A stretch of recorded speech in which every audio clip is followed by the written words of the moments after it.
পরিকল্পনা করেই হাসিনা সরকারের পতনে ছাত্র জনতার নেতৃত্বে ছিলেন তারা।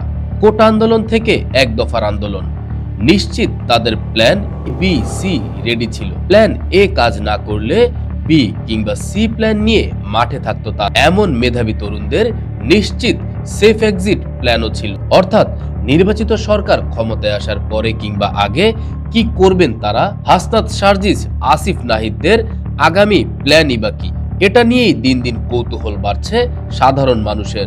হাসিনা সরকার পতনের পর থেকে এখন অবধি বৈষম্য বিরোধী ছাত্ররা চিৎকার করেই বলছেন কাউকে ছাড় দেবেন না তা, অর্থাৎ নির্বাচিত সরকার ক্ষমতায় আসার পর তারাও যদি কোনো ভুল করে তাহলে রুখে দাঁড়াবেন হাসনাত, সার্জিস।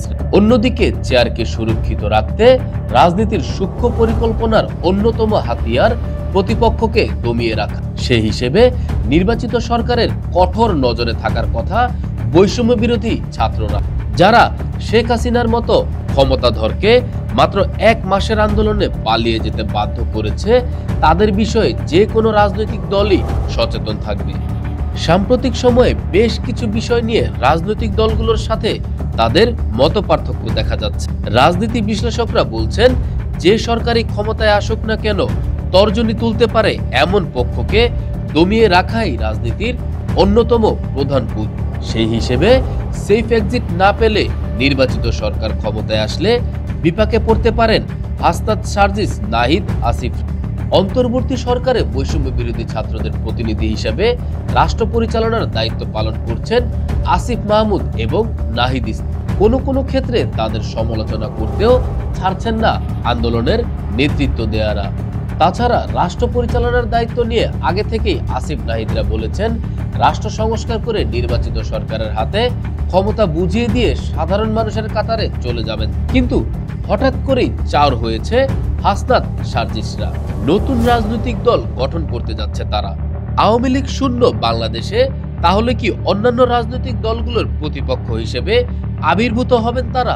যদি তাই হয় তাহলে বড় এবং জনপ্রিয় দলগুলো কি বিনা চ্যালেঞ্জেই ছেড়ে দিবেন তাদের? এমন প্রশ্নের উত্তর খুঁজতে গিয়েই হাসনাত, সার্জিসদের ভবিষ্যৎ নিয়ে চিন্তার ভাঁজ লক্ষ্য করা গেছে অনেকের কপালে।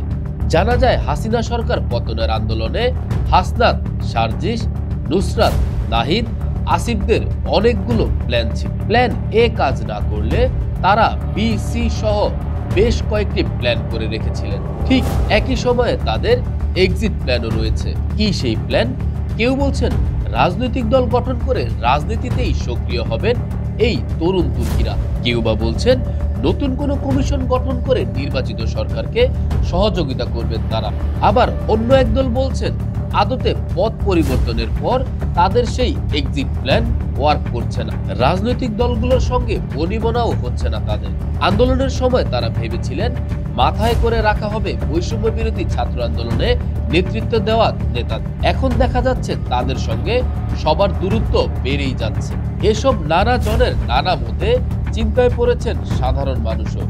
সবকিছুই যারা নেতিবাচক দৃষ্টিতে দেখেন তারা তো গুজব রটিয়েই দিয়েছেন। নির্বাচিত সরকার ক্ষমতায় আসলে অস্তিত্ব থাকবে না হাসনাত, সার্জিসদের।